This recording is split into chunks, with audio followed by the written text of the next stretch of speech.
নমস্কার বন্ধুরা, আমি নীলিমা কুকিং শো থেকে আজকে বানাতে চলেছি একটা রেসিপি। এই যে আমি বাজার থেকে লাউ নিয়ে এসেছি। এই লাউটা দিয়ে আমি ডাল দিয়ে বানাবো, মুগ ডাল দিয়ে। যে ডালটাও আমি পরিমাণ নিয়ে নিয়েছি। এই ডালটাকে আমি এখন ভেজে আগে বসিয়ে দেবো, আর আমি এদিকে লাউটাকে কেটে রেডি করব। কিভাবে কাটছি আপনারা দেখতে থাকুন সাথে থেকে।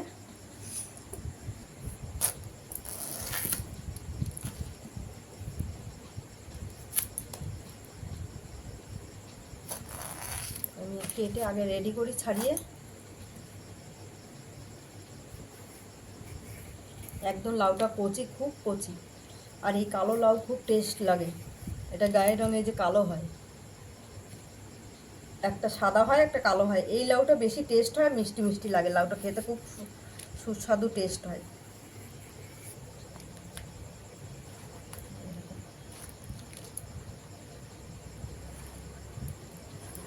আমি এইভাবে লাউটাকে কেটে নেব, সব লাউটা আস্তে আস্তে।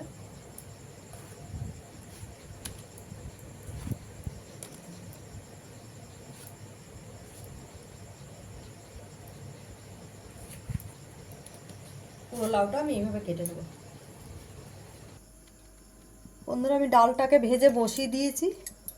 এই যে অল্প জলে একদম বসিয়ে দিয়েছি ডালটা। আর এদিকে কড়াই বসিয়ে দিয়েছি। আমি এখন লাউটাকে কষে নিয়ে দিয়ে দেবো ডালের মধ্যে। তেলটা বসিয়ে দিয়েছি, তেল গরমও হয়ে গেছে। দিয়ে দিলাম তেজপাতা, ফোড়ন, আর এই 4টে শুকনো লঙ্কা দিয়ে দিলাম তেলে।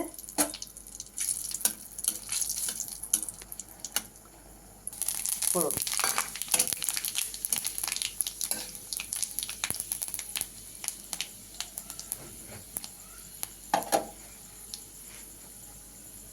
এবার দিয়ে দেবো লাউটাকে।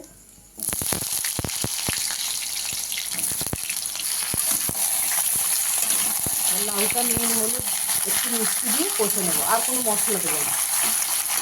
সঙ্গে করবো হলুদের পরিমাণটা একটু কম দিচ্ছি, ডালে বেশি হলুদ দিলে। পরিমাণ মতো নুন দিয়ে দিলাম, আর দিয়ে দিলাম অল্প করে একটু মিষ্টি। ডালের মধ্যে ঢেলে দেবো।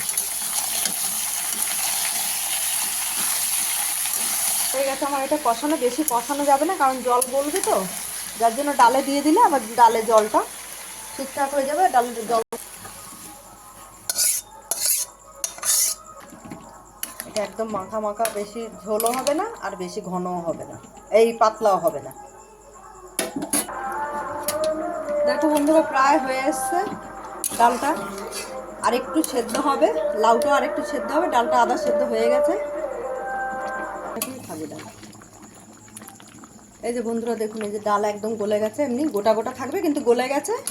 এরকমই হবে এটা লাউ ডাল, কোনো মশলা ছাড়া। 5 ফোড়ন, শুকনো লঙ্কা, তেজপাতা আর নুন হলুদ মিষ্টি, ব্যাস।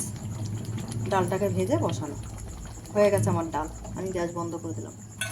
আপনাদের ভালো লাগলে আপনারা এইভাবে বাড়িতে বানিয়ে খেয়ে ট্রাই করে দেখতে পারেন। না নীলিমা কুকিং শোটিকে আপনারা সাবস্ক্রাইব, লাইক, কমেন্ট, শেয়ার করে দেবেন।